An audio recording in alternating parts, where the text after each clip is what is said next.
Papa Zenna, it's my man Penna on the scene with the record machine with a big bad hit called Battle of the Duels. Let 'em rip!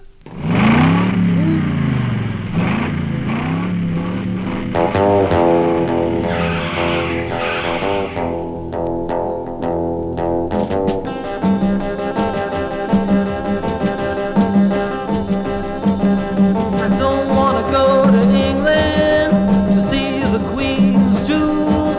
I just want to go to a drag strip and hear the Battle of the Tools. Yeah!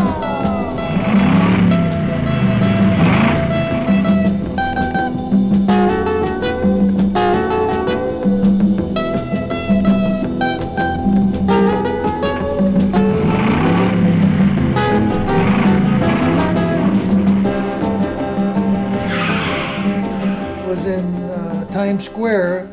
They had 1245 RPM records I was telling you earlier about. In fact, I showed you a couple of Sun Elvis Presley on the Sun label 45s. They were 12 for 10 cents. Those records are like $1,000 a piece now. You can, and I found these weird sounding records called rockabilly. I found later that that's what they were called. A combination of country, kind of country rock sound, and it just blew me away. I just loved rockabilly. This record here's the review. Denny Penna, instead of Dennis Penna, like in Battle of the Duels.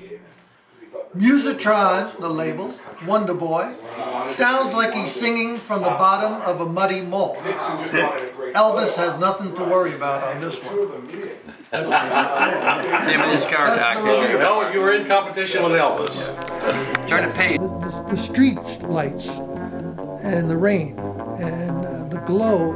And the first time I heard one of my records not connected to something that, like a record player or you know, not a machine that was plugged in, a radio, but we were on the radio in the car, you know, just mobile, just driving. I had Betty with me, and we were in the turquoise and white 54 Olds 98, and all of a sudden on came Betty. I love you.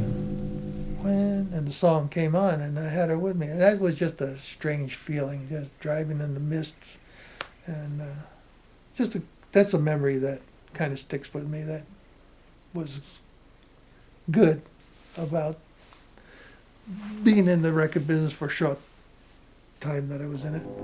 That's it.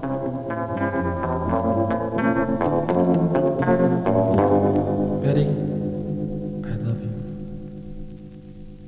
When people see my Betty, they all stop and say, where did you ever meet a girl so sweet and gay?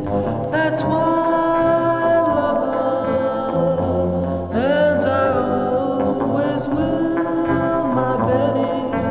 Betty, you are my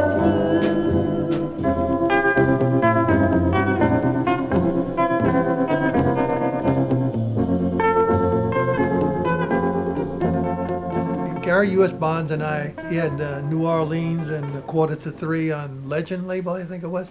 And I had Battle of the Duels, and this was like the fall of '60.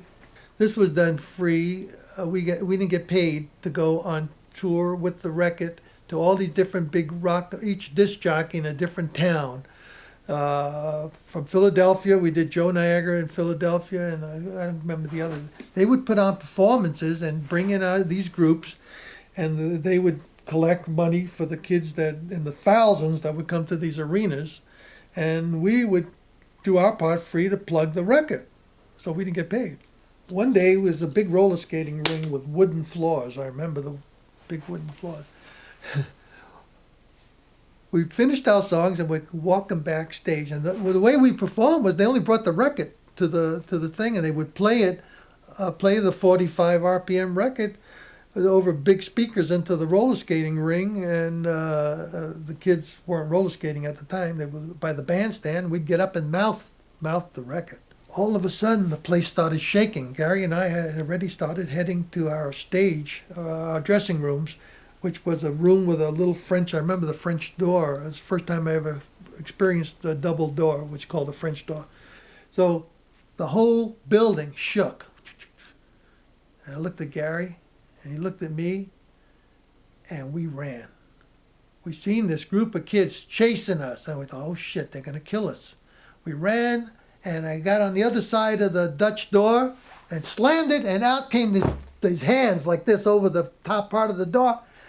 Oh, give me your autograph. Can I have your autograph? Sign this cigarette. Sign this cigarette. But put your initials over here. Gary and I look. What?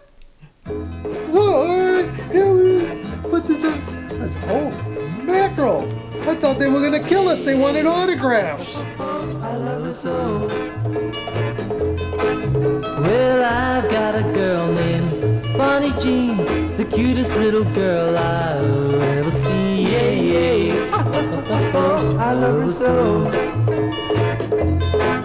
Say, I've got a girl named Bonnie Jean. When she kisses me, it's like a dream. Yeah, yeah. I love her so. Oh,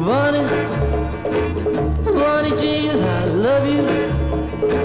You're my queen, oh honey, honey, honey.